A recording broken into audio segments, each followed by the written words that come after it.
Секој неделно попладне на Телма ми представува огромна чест да ви посакам добри дојде во уште едно наше дружење и ново издание на Fairplay. Денеска ќе ви пренесеме една вистинска Fairplay приказна со моите двајца гости кои што се пример за оваа дефиниција. Тие се меѓу најуспешните мотоциклисти кои што ги има Македонија, што значи дека се и директни ривали, меѓутоа вон мотопатеките тие се и вистински пријатели. Како е тоа возможно и дали на вистина во еден од највалканите спортови некој знае да примени Fairplay, да биде фер додека има надпревар, меѓутоа после надпреварот луѓето да ги споделат своите знаења се со цел да бидат подобри амбасадори на Македонија. Еве во следните минути ќе имаме прилика да се увериме како сето тоа оди. Инаку моите денешни гости ќе бидат први по една голема работа, затоа што за прв пат Македонија ќе има учесници на трката за издржливост 24 часа Ле Ман. Во тек се нивните последни подготовки, затоа што ќе учествуваат во квалификациите, а ние се разбира ќе стискаме палци да бидат дел и од главното надпреварување. На сите овие теми денеска разговараме со Христијан Бузалковски и Синиша Кочовски, а ги пречекуваме за кратко, затоа вие не го менувајте каналот.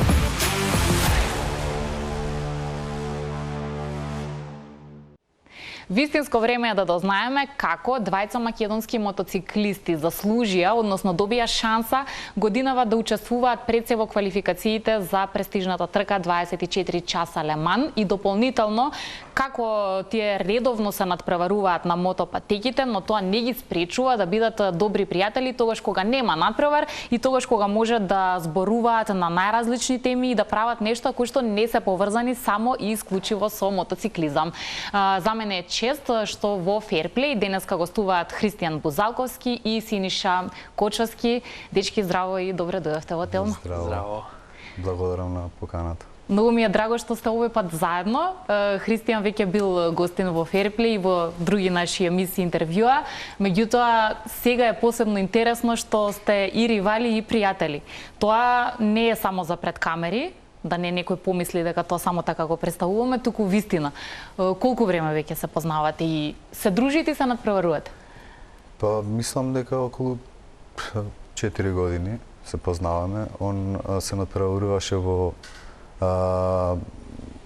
друга класа и што тогаш имаме коректни односи како колеги и како другари. Значи на патека се запознавте, не некаде по сервиси, работилници, не, директно на надпревар. На патека. Кога почнав во 2019 година да се надпреварувам, имаше трка која се одржуваше на дожд и како прв македонец што бев еден од првите македонци што има добар пласман во таа класа на патеката и беше првиот човек што дојде и ми честита за успехот.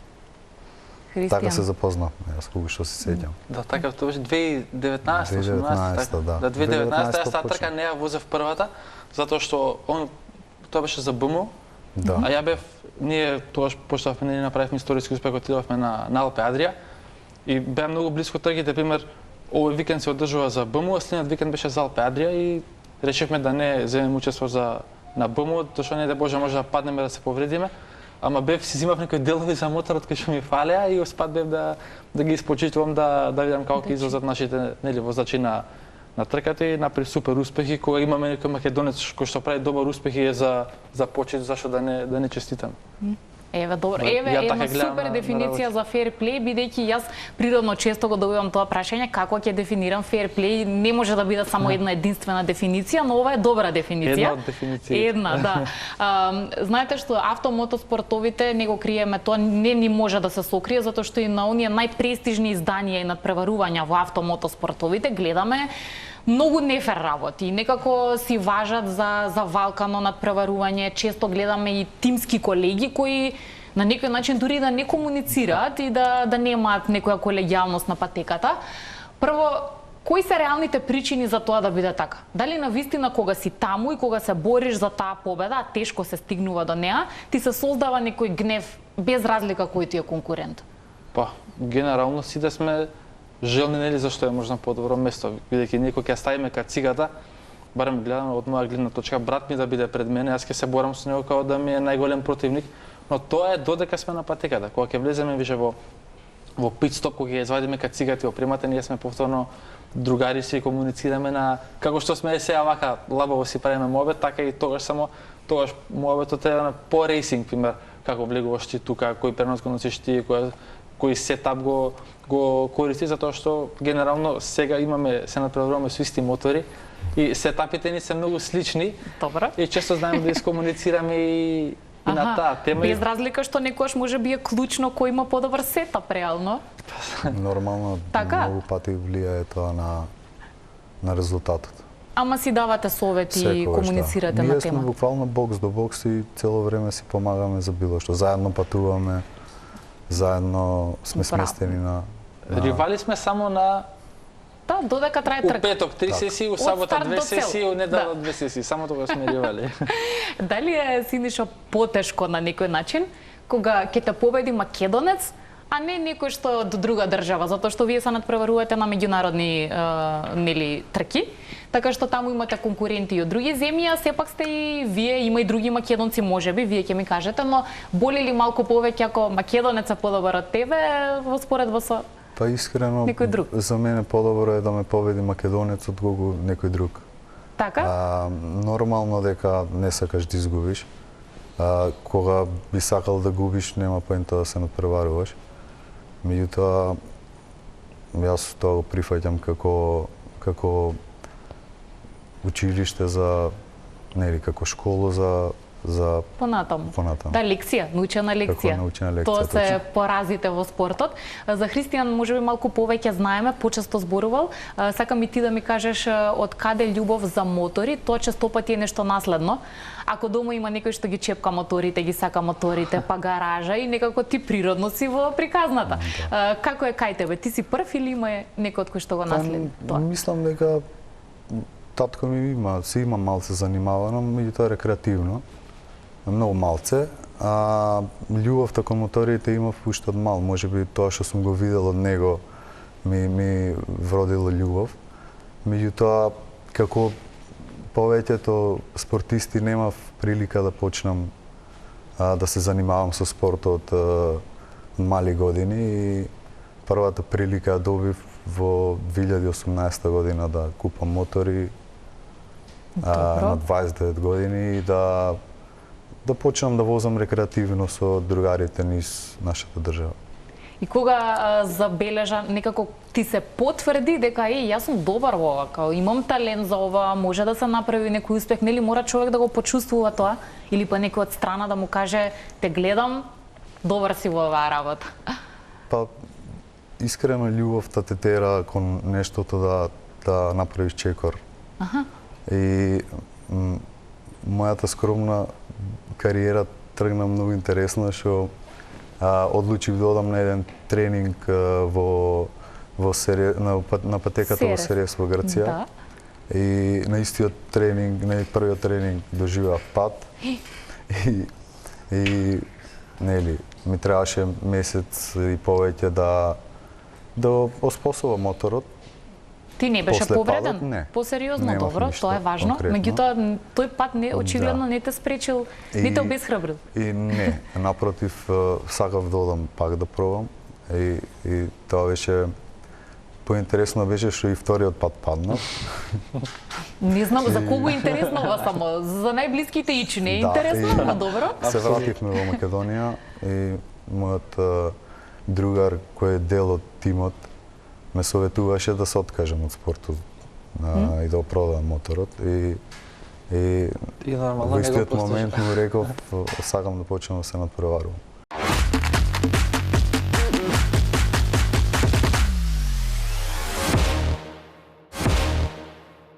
Ајде сега, значи вака колегите позади камерите сите се мажи во моментов. Напоменаа дека мора да ги знаеме овие специфики. Какви прецизни мотори сега возите и кои им се оние главни карактеристики? Знаете што ни интересира, значи која брзина може да се развие со тој мотор, па колку најбрзо вие возите на трки. Ајде дајте ми сега некој детал за ова. Ти ги гледа. Колега повели. Може. Ја треба да ги испрезентирам моторите. Па се натпреваруваме во класата Суперсток 1000, че тоа е класа каде што моторите имаат зафатина од 1000 кубни сантиметри. И тоа Суперсток класата се имаме Суперсток и Супербајк. Суперсток класата е она стандардна класа каде што машината мора да биде стандардна, се прави модификација само на суспензијата, електрониката, ногарките, кочниците. Во одреден дел, значи смееме само да промениме пумпа, не смееме да ги поменуваме апаратите за кочење, не смееме да променуваме целата перница, него мора само кертриџот што е внатре. Задниот амортизер имаме право да го смениме комплетно и смееме нели да работиме со струјата, да ставиме тркачката спецификација, но не смее да биде поскапа од 5 или 6000 евра да биде струјата, бидејќи има и струја, односно електроника за моторот, која што може да достигне цени преку 10.000, 12.000 евра, но меѓутоа во нашата класа таа струја не смее да се користи. Мора, добро, да се Тоа почитува. е по рулбук. Не смееме да користиме карбонски пластики, не смееме да користиме карбонски бандаши, така да во глобала тоа е тоа. За брзината мотор. не ми кажа. Па кај нас ние гледаме да развива што е можно повеќе на пократка дистанца. Затоа нашите мотори на Словакија Ринг, мојот мотор иде 292-293 километри на час на GPS, не на километража, на правец од некои 700-800 метри. Брзината зависи од должината на правецот на патеката. Пример сега да го пуштиме Иначе на писта, може да крени и 310-315, но меѓутоа нас не ни значи колку ќе отиде на 5 км, него од точка А до точка Б на 600-700 метри. И како одиме со тие бројки, дел од надпреварувачите знаат да речат, па не знам, јас не ја гледам таа стрелка, на друго сум концентриран, ама сигурно знаете од прилика кои се можеби најголемите брзини што ги развивате така. на патека. Значи, па сите ги интересира делот на максималната брзина, Да. а уствари во тој дел и во тоа време ние го користиме за одмарање. Значи, тие 800 метри треба да се Прав пат да се се за одмор, стабилизираш да. и да се смириш, нели, и да се подготвиш за останатиот дел од стазата.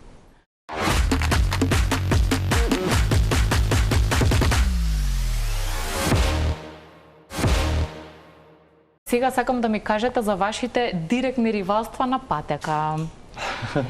Дали имало често директно претекнување, контакти, Секој викенд. секој викенд? Секој викенд по 5-6 пати. И како тоа изгледа? Вака сликовито објаснете ми. Па, од моја Се гледна точка... подбутнувате, Да, имало моменти во Бугарија. Пример, на 2 круга пред крај, јас имав блага пренос од 2 секунди, така нешто беше и пред последен круг, ја не можам да го убацам моторот, идеме пример на правото 5-6 брзина, да го вратам у трета за да влезам во кривината и не ќе менјачот, трак, и ме избацува и не можам да фатам кривината. Ја пропуштам цела кривина, значи буквално излетувам. Сега кога ја скратиш патеката, по правило треба да го пропуштиш тој што е позади тебе. И морам да го почекам да го сврти поголемо дел од патеката, зашто јас ја скратив. И од тука излегувам и го морам да го пропуштам по правило затоа што ќе ме казнат. Он излегува, ја гас, другиот трук излегуваме на истото. Буквално исто излегувам од кривината. И он крена лак, ја дигам лак, се махаме со лакти, ама се гледаме и си правиме како окей. Добро. И продолжуваме до крај. И пример завршува трката, дали он победил, дали јас, без Се разлика. пружа рака? Да, Се пружа секогаш. рака, интересна трка, супер беше. Пример, секогаш гледаме да биде не само и со него, и со другите надпреварувачи треба да биде овертекот да биде на чисто, пример. Да, ние ќе се допреме, тоа е направо, пример. Многу е нефертиво сред кривина да направиш некој пример да го бутнеш, да падне или да излезеш од патеката, тоа е ризично. Самиот спорт по себе е ризичен, а не да преме дополнителен ризик да нанесеме штета. Сигурно не би било убаво чувството, не да Боже да си директен виновник за некоја посериозна случка на патеката на твој колега кој да е. Кој е подобар? Тално е Христијан. Да, тоа го велат бројките, победите, она ранкинг, како тоа го одредувате? Или тоа е ваше чувство? Кој е подобар? Не, значи, 2023 година настапивме на Алпе Адрија и на БМО Европскиот шампионат. Да. И на FIM Europe. Да, и на FIM Europe. И таа сезона бевме доста близко. Јас бев шампион во БМО Европскиот шампионат, а он имаше на FIM Europe трето место во генерален пласман, така да таму тој беше подобар, свално. Меѓутоа, за нијанса беше подобар. Неговите успеси за нијанса подобри? Да, точно. Минимално. Кога кажа некој кој е подобар, ти или Синиша, кој е подобар, пример, јас возам, пример, 1.30.5, он вози 1.37. Може би јас сум во тој момент подобар, ама тоа е многу минимално. Сега на крајот, кога се соберат поените, пример, јас сум може би подобар во некој шампионат за 2-3 поена, он е во некој друг шампионат за 1-2 поена, но генерално земно, фактички гледано, јас имам подобар успех. Но меѓутоа мојот успех е минимално подобар од неговиот. Значи тоа не значи дека сега он е многу послаб од мене или јас сум многу подобар, не, буквално тука сме тука секоја трка. Особено 2023 беше близу, многу возбудлива, многу. Цело време бевме или он позади мене или јас позади него. Тоа е супер. И така мотор до да се мотивирате. Убаво е кога имаш некој во твоја близина. Мене ми е многу досадно, пример, кога немам некој и пред мене, пример, ако сум трет, четврт, а тие пред мене ми направиле, пример, голема предност. Поголема предност од 2-3 секунди, 4 не можам да ги фатам и пример и позади мене имам направено јас предност 2-3 секунди, не можам да ме фатам. И тука трката е многу досадна, ти треба 10 круга, 12 круга да ги возиш, да не направиш грешка, за да не сгрешиш, да не те поминат, а напнуваш за да ги стигнеш тие пред тебе, но меѓутоа кога возите цело време во ист рейс пейс, не може толку лесно да се претекне тој што е пред тебе, така да тоа ше најдосадно. Најинтересно кога цело време има претекнување или пример, мене ми е интересно кога на старт ќе направам грешка, ќе го промашам стартот, ќе ми направат предност пример 20 секунди и тука цела трка јас форсирам за да ги стигнам и тогаш ми е интересна трката и брзо ми поминува. А кога си пример у средина или пример кога си напред во некои ситуации се дешава да бидем и први и досадно е се пазиш да не сгрешиш, да не направиш некој пропуст на кочење или да префорсираш на друго ти е фокусот, сосема на други работи. Поинтересно и повозбудливо кога има фајт цело време. Според мене. Што би рекол вистински тркач, тоа ќе каже. Се спротивно на тоа не би било логично. Ваше субјективно мислење на вечното прашање што е клучно, тоа што возачот го има како знаење и перформанс или каква е машината со која што во моментот управува? Па и двете. Според мене и двете. Не може едно да победи, кое е поважно? Не. Затоа што имаме едноставен пример, Марк Маркес, 8-кратен светски шампион, кога Хондата не беше добра, Маркес на квалификација одеше прво во Q1, па ако успе некако да направи круг, влегува во Q2, додека сите што возе на Дукати беа директно Q2, секоја трка победува Дукати, а Маркес го немаше нигде. Сега влезе во Дукати, влезе во фабрички тим на Дукати, прва трка, прва победа, пол позиција, победа на спринт. Сјаен старт на сезона имаше, точно. Така да, голем фактор има и возачот, но меѓутоа голем фактор има и моторот. Значи ние може да видиме многу добри, цело време кодиш на нож, цело време кодиш на лимит, голема е веројатноста да паднеш, да се повредиш, додека некој друг има многу подобар мотор од тебе, а може да е минимално послаб, па да има многу подобри резултати од твоите. Така да според мене, колку треба да е добар возачот, толку треба да биде добар и моторот. 50-50 да речеме. Нека биде 60-40. Мислам дека малце по-комплексна е таа работа. Зависи од многу луѓе во тимот. Нормално на крај треба цел резултат да окруни се шоферот. Меѓутоа во се треба да функционира безпрекорно за да се постигне резултат. Од каде, покрај тоа што вие сте си конкуренти, од каде имате најголема конкуренција? Има некои земји каде што чувствувате дека многу се напред во поглед на овој спорт иако ни се во близина? Па сите земји. Сите? Да. Скоро сите имаат патеки, ние немаме патека. Тоа е најголем. Клучниот минус за вас е тој. Да, пример, сега треба во понеделникот бев да го разработам моторот, нели, бидејќи му правиме секоја година ревизија на машината.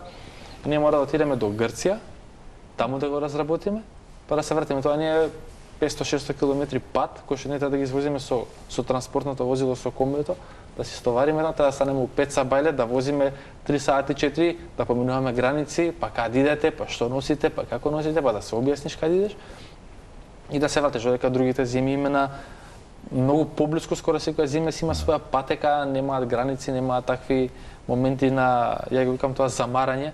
Да. Само се товари, си оди на патека, си вози, се враќа дома, може да остане колку сака таму, нема е проблем бидејќи не е во друга држава. И им е многу полесно и поедноставно. Не само за тоа, имаат и многу супорт од сите, од Honda, од Yamaha, од Kawasaki, од сите брендови имаат, од сите брендови имаат супорт кој што може да го добие многу полесно, пример, од нас. Едноставен пример, конкурентот што вози со нас е од Австрија и него BMW го поддржува со делови. Пример, ќе му се расипе некој дел, BMW го враќа, му дава нов под гаранција. Нас не сваќа доволно сериозно, што муабетот е вие немате ни патека, па сега ние да ве спонзорираме или како? Па не знам што е работата кај нас, но меѓутоа има нешто кое што не знам, можеби треба некој понадлежен од нас да го разгледа тој проблем, зашто добрите успешни мотоциклисти немаат супорт, а пример имаме кај нас и BMW, Yamaha и Honda и Kawasaki. Имаме брендови кои што би можеле да ви помогнат. Добро, разбирам колку ви е ова тешко, од друга страна додава на вашиот успех, затоа што се што сте направиле со малку поголема мака од останатите. Тоа сепак мора да се призна и да се вреднува во вашиот крајен успех. Најчесто одите во Грција? Серес? Таму најчесто тренирате или? Најблиска патека за тренинзи ни е таа. Јас бев сега во Грција после 7-8 месеци. Од лани, од јуни месец нема отидено у Серес. Па добро, не ли игра улога тоа ако толку долго време не тренираш, а потоа треба да дојдеш да се надпреваруваш? Епа, нормално. Се не знам ако некој тренира секој викенд или секој втор викенд. 90% од надпреварувачите тренираат скоро, да не претерам сега, не секој викенд, ама секој втор викенд тренираат. Ја пример лани тренирав од ивент на ивент. Буквално беше така. Значи не одев ни многу ретко да возам пример во четврток, по петок да почнеме официјално. Тоа беше само убрно. Па добро, ние имавме доста прилично богата сезона. Имате ли многу трки? И цело време бевме скоро секој втор викенд, може и секој викенд имавме трк. На трк. Барем јас, он не настапуваше на ја поскромно. На дома европскиот шампионат. Така да беше малце по релаксирано. Порелаксирано темпо. Парјакот со сонце нека стои високо, од сите страни нека ечи име нејзино, 600 навивачи со безброј знамиња, веруваат во Македонија. 24 часа Ле Ман. За многу луѓе тоа е мотив, инспирација, желба да настапат таму. Ама првото и основно прашање е како човек заслужува, како добива шанса да настапи таму. Треба да имаш само желба и финансии или треба да имаш и многу други работи за да воопшто припариш? Па треба еден цел пакет. Многу јасно дека финансиите, како и во секој спорт, па така и во овој спорт има клучната улога во финансиите. Меѓутоа ние кога лично за мене кога го пуштав мејлот во тимовите, бидејќи ја испратив мејл на неколку тима, а дојдов одговор само од еден тим, го пратив моето CV со све што имам остварено, сите мои резултати на патеките, бидејќи ги знам едниот од возачите кој што вози во тимот каде што влегуваме ние сега. И пративме само мејл и ако ни вратат супер, ако не ние си се спремаме за европските надпревари каде што настапуваме и после 2 недели добивме понуда да супер, ние го прегледавме вашето CV, може да оствариме контакт, нели они FaceTime, да поразговараме и мислам дека ќе може да влезете во нашиот тим бидејќи имате супер резултати. И никога идовме, бевме како збунети, како не знаеме што се дешава. Ја веќе пола месец комунициравме за да се договориме како ќе биде, кои тренинзи ќе се прават, на кој начин иде, затоа што са ние да викаме цело време да одиме на светско и се одеднаш добива шанса и само ако си збунет, чекај сега, треба да одам на светско. Бидејќи не е само многу викаат да, имаш ти финансии, спонзори, ќе направиш тоа, но меѓутоа одговорноста е многу голема затоа што ние треба да се квалификуваме на тоа првенство. Значи ние можеме да отидеме таму да возиме среда, четврток, петок, да не се квалификуваме и дечки поздрав дома. Комбе, и се враќаме дома. Затоа од страна кога гледаат некои баш имавме некои состаноци тука со другите возачи од нашата земја и каде лесно ви вас ќе си отидете таму ќе се извозите. Меѓутоа не е така и тој им го кажува дојдете, качете се на мотор и извозете да видиме дали толку лесно колку што изгледа така од страна. Да бе вас лесно ви, да лесно нема, влезите у мојата кацика и истера една сезона па да име дали е лесно или само така лесно изгледа од страна. Така да ја добивме понудата, сега ќе одиме на тестирање во април да се запознаеме со тимот, бидејќи влегуваме во тим.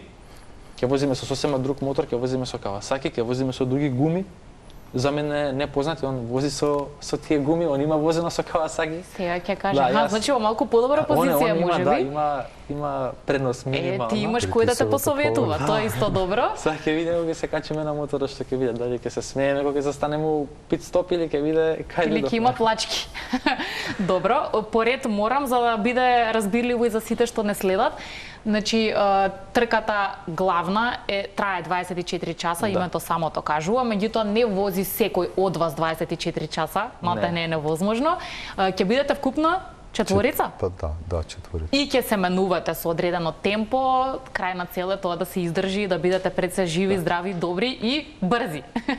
Покрај вас двајца, кои се другите двајца? Значи, вие влегувате од страна во тимов, другите возачи? Тимот од Чешка, Унисерев Мото. Значи, од тој тим ние добивме покана за надпреварување во Леман. Претпоставам, веќе сте информирани какви се тие возачи, кои се тие возачи, каков име? Тимот веќе си имаме надпреварувано на тоа што рече? На FIM Europe шампионатот, така да не го познаваме, а другиот ќе треба да го запознаеме на првиот тренинг. Тој еден ист мотор ќе мора да го возат четворица возачи. Сите четворица го возите истиот мотор. Неговиот сетап може мене нема да ми одговара и обратно и со другите двајца возачи, така да ќе мора да се најде едно подесување во текот на трката нема. Не има време нешто да се менува. Нема. Значи моторот се вози 55 минути, околу 50 до 55 минути е стинтот. Влегуваш во бокс, го вадиш транспондерот, стават гориво, менуваат гумите колку има потреба и следниот веќе излегува. Затоа што еден сетап дур се смени. Значи ќе најдете некој оптимален сетап што ќе биде некако за сите соодветен. Сега уште малку околу ова, во што се разликува стратегијата на оваа трка која што е долга и исцрпувачка во споредба со оние во брзински каде што нели секој сам за себе одговара. Значи има ли некој кој што прави некаква стратегија, каков ќе биде редоследот, кој ќе вози прв и така натаму, кој колку време конкретно ќе вози, што ќе се случи ако некој има некаква непредвидена ситуација па мора да напушти патека, смее ли тие работи? Значи ајде малку за стратегијата, за тие правила. Па разликата во кратка трка и ендуранс трка е тоа што во кратка трка или трка од 18 кругови го даваш секој круг максимум.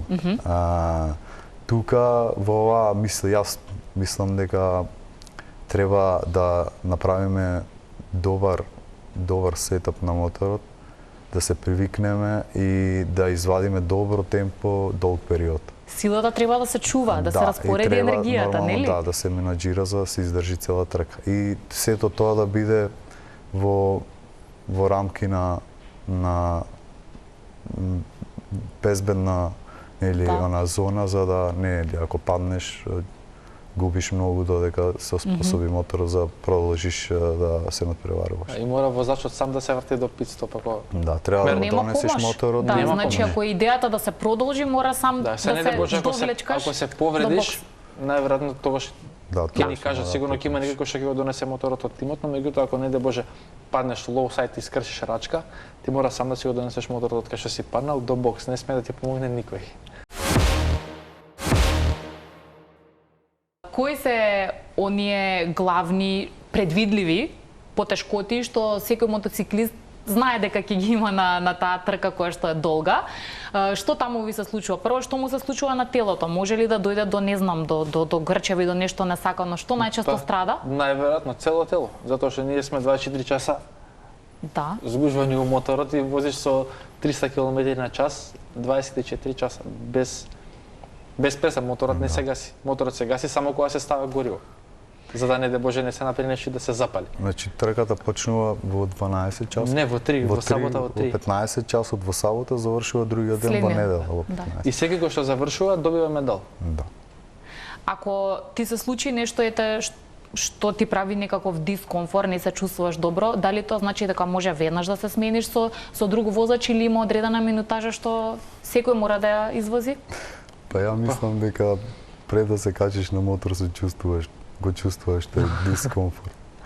Така да треба да се навикнеш и Да се адаптираш. да се адаптираш и да го прифатиш тоа. Сега не де Боже, има ситуации каде што пример бидејќи ние мотоциклистите често знаат да имаме и арм памп, каде што раката се пумпа и не е осекат, че не можеш да притиснеш ни кошница, ни да отвориш на Не ти е функционално. ништо Да, не се функционира, кочи. раката се грчи и И може сама команда да даде без мозокот да може да ти се загледа кога гаси и ти тера, а не може да. Добро, ти во со таква мозокот ситуација што велат правилата? Може смена? си влегуваш во бокс, дечки не можам да возам, остануваат тројца, не де Боже, се знае да се деси двајца да возат.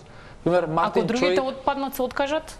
Двајца? еден возач може да изводи А цела може трка. еден возач. Мартин Чој пред 5-6 години така се деси, он возеше во супербајк, мислам дека тројца возачи, двајца се повредија, он ја тераше сам цела трка. И на крај му се развива, мислам дека и моторот со бутање ја заврши.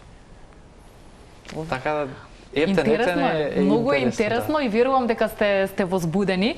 А сега во овој период правите ли некакви сам по сам индивидуално одреден тип подготовки? Ке Христијан сум гледала милион пати видеа за физичка подготовка, за кондиција. Што правите сега? Како вежбате сега?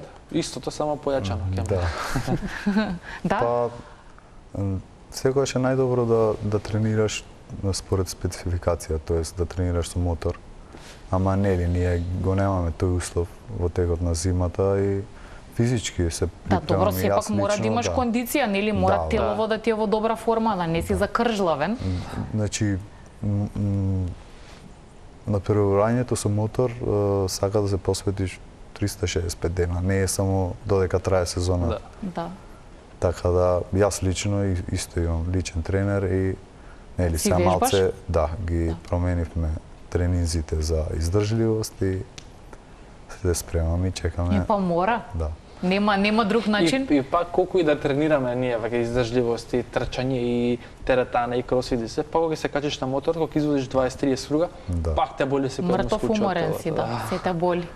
Па со физичките тренинзи формираш една база за да можеш да почнеш да возиш мотор. Значи, како што кажа Христијан, ако некој он беше на тренинг и сигурно ден-два му треба одмор после еден обичен тренинг, а не тркачки викенд од 3 дена. Ја мислам дека ќе се снајдеме добро, затоа што мојата теза е таа, ја доаѓам од момент каде што сум немал ништо, сум стигнал да се надпреварувам на светско првенство и дојдов сум таму да се квалификувам и со Господ напред да завршам трката доколку нели нема некое непосакувано дејство да се повредиш или не да Боже знае да се расипи моторот, затоа што нели тоа е машина, чисто знае да И машинова треба да издржи 24 часа, например, човече. Ямахата лани дали се расипа и не знам што се деси, можеш да прегре некој реле за струјата и нема струја, моторот не пали, не работи. Така да све е во игра, ова е тркање, тука победува тимската игра. Без разлика, пример, кој е најбрз во тимот. Пример, ти може да си најбрз, да имаш 5 круга најбрзи и после тоа да ти паѓа снагата да не можеш да водиш. А пример, Да. ти да возиш 1.30, сега давам пример, ја да возам 1.37.5, но ти после 5 круг да идеш 32, 30, 33, а ја да цепам цело време 37, 37. Тука многу нешто се менуваат, На крај се ќе менува бидам ден, ноќ, температура, може да се сменат временски услови, така што таа неизвестност трае малтene од почеток до крај. Да, пример, ти може 22 часа да си прв, да ти се расипе моторот и џаб. ништо не си направи. Да. Е сега доброто е што се зима поени на 8 часа, мислам дека се зимаат поени, така да тука ќе добиеш некој поен. Кога станува збор за оние топ Да, тимови добро, тоа е во веројатно и шампионат. за да се одржува темпото, за да не Да се разбереме сплатне. дека ние нема да бидеме во топ тими, дека нема да оствариме некој мега резултат, но меѓутоа нашата цел е да се квалификуваме и да ја завршиме. Како ќе Целата изгледаат трка. квалификациите? Напнато. Не, како по правило се прават тие квалификации, затоа што кога се подготвувавме ми рече нема ни логика да биде квалификацијата идентична како трката, нели? Тоа е преистоштувачки, така што како се одвива тој циклус квалификации? Па мислам дека секој од шофер од тимот треба да направи најбрз круг и вкупното време, просечното време, просечно, добро. Се прави просечно време од најбрзите кругови и тоа е фактички нашиот најбрз круг од тимот. И не треба да касниме 10 секунди, убедено 110% од првиот. 110% од првиот. Океј. Многу има и многу информации, многу детали, но тоа го прави и престижно и атрактивно ова надпреварување. Што велат минатите изданија, верувам дека и тоа следите или сега малку поинтензивно. Има ли таму тимови кои што се редовно лидери, најдобри, што си ја знаат најдобро работата? Да, па тоа е една традиција која што трае години. Пример, секој рандом човек да го прашаме за 24 часа Ле Ман, ќе ти каже или ќе каже за филмот Форд и Ферари, или ќе каже со моторите 24 часа, така да тоа е една традиција која трае долги години и таму си има тимови кои што си возат со децении, да кажеме, као, не знам, францускиот тим Текма, значи тоа е прв неколку години поред, само се обновуваат возачите, тимот си трае. Тука имаме други тимови на Кавасаки кои што влегуваат, да не збориме за класата Супербајк, каде што доминира фабричкиот тим на Сузуки, на Ямаха, на БМВ, така да си како што се во World Superbike на светско што доаѓаат тимовите, и со доаѓаат и тука истите тимови, само со други возачи и други мотори, пример.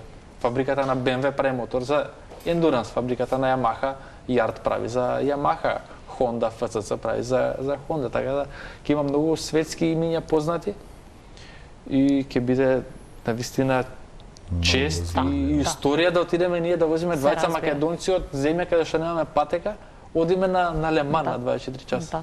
Да. Затоа и ми е драго што прифативте да дојдете, да ми бидете гости. Друго што ми е драго, вообичаено сте на спротивна страна, се надпреварувате, еве сега шанса да бидете и во ист тим. Реков, сите детали звучат интересно, нималку лесно, меѓутоа верувам во вас. Верувам дека убаво ќе си поминете, дека и ќе научите нови работи. Па, мислам дека ќе се научи многу од оваа трка. Нели? И ви посакувам од срце пред се убаво да си поминете и да уживате во целиот тој процес, а следниот пат кога ќе се видиме, ќе биде супер прилика да ни раскажете како беше, нели? Да, уште еднаш ви посакувам. Ако се квалификува. Да, ако се квалификувате, се разбира, затоа велам стискаме палци. Посакувам ова да биде инспирација за тие што не следат, да дадат поддршка, да навиваат за вас, да веруваат во вас. Тоа е многу важно, нели? Кога знаеш дека и да бидеме еден добар пример како колеги за земните генерации. Да. И да го скршите мразот, зошто да не? Ова да продолжи. Во принцип ние секогаш во следни години. Ние двајца го кршиме мразот за све и секогаш се наоѓа некој кој што ќе каже дека не сме ние тие кои што го кршат мразот, но тука стојат фактите. Во модерно време многу лесно да се изнајдат сите информации, дали некој возел, дали некој имал подобри резултати од нас. Така да секој кој што ќе се запраша по тоа прашање може да си изгугла во модерно време и да види дали е некој подобар од нас или види, спортот е мерлива работа, има бројки, има резултати, така што ова не се ни прашање на никој начин. Тоа е тоа. Уште еднаш ви благодарам, ви посакувам среќа и се гледаме здравје со впечатоци кога ќе се вратите. Благодариме на поканата и се надевам дека ќе се вратиме со добри информации. Со добри вести, да. Благодарам многу. Тоа беа Христијан и Синиша, оние кои што го сакаат мотоспортот, сигурна сум дека добро ги знаат, но еве денеска ви пренесуваме малку поинакви информации кои што велат дека сега е време да ги поддржиме, а се надевам потоа и да се гордееме ако успеат во кој што наумиле. Тоа се секако добри резултати и пласман на 24 часа Ле Ман. Нашите нови теми вие ќе ги гледате и во следното издание на Ферплей. До тогаш бидете заедно со програмата на Телма, јас ви посакувам се најдобро.